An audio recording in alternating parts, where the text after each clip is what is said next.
Wednesday night, we see a Big West versus Pac-12 matchup. Number 2 team in the country, Stanford, taking on CSU Northridge. We saw CSU Northridge already play a Pac-12 team against Cal. Did not look too good, especially in the second half. They lost that one by 30 points. They head into playing one of the toughest teams in the nation, Steve. It's going to be a good matchup to see what kind of storyline, what kind of team we'll see from the Stanford Lady Cardinals. Yeah, I mean, and even though this is a Wednesday game, I selfishly did not want to wait to talk about this Stanford team. Cameron Brink and Jones are going to get the lion's share of the attention, and rightly so. I mean, they're the top 2 scorers and rebounders from last year's team. Brink adds just smothering, outstanding defense. Jones will efficiently distribute the basketball for the Cardinal, and they'll probably lead the team in assists.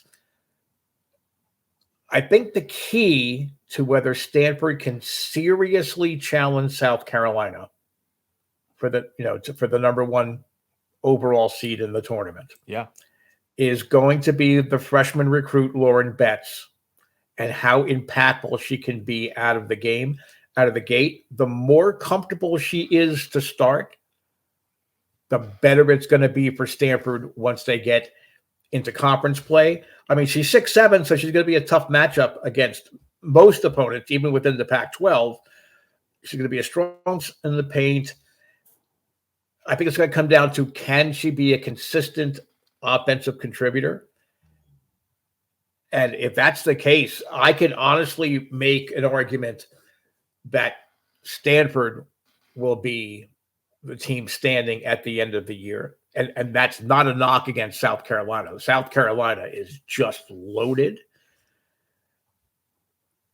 Team captain Fran Belibi for Stanford talked a lot about how the loss in the Final Four to UConn really motivated them. It really made them angry. They really felt that they were a better team, but they had pretty much waltzed through the schedule in the tournament up until that point. So I think it taught them a lesson. And I think that increased focus that they have to have on the front court, because now they've got even more guns in the front court. That's going to make another reason to have these early games and watch them and see how everything kind of comes together for Stanford. Just a quick note on Cal Northridge.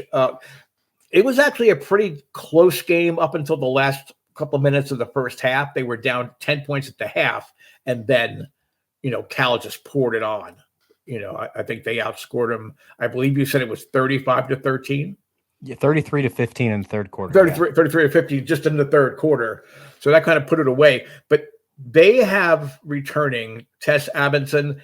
She led the nation in 3-point field goal percentage last year at 49.1. Yes. And she's not a guard. I mean, she's a forward. Yeah.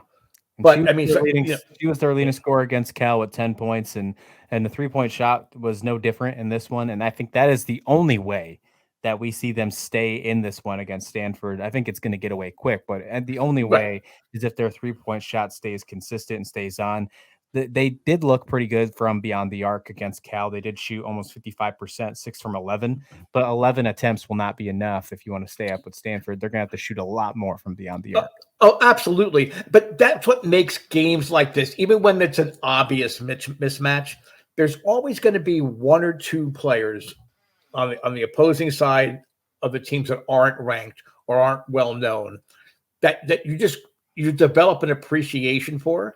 And then suddenly you want to follow that player the rest. If you're not following the team, you want to see what that player does the rest of the year. So Tess Abinson, I think that's your pick of who you want to follow in this game, Cal Northridge.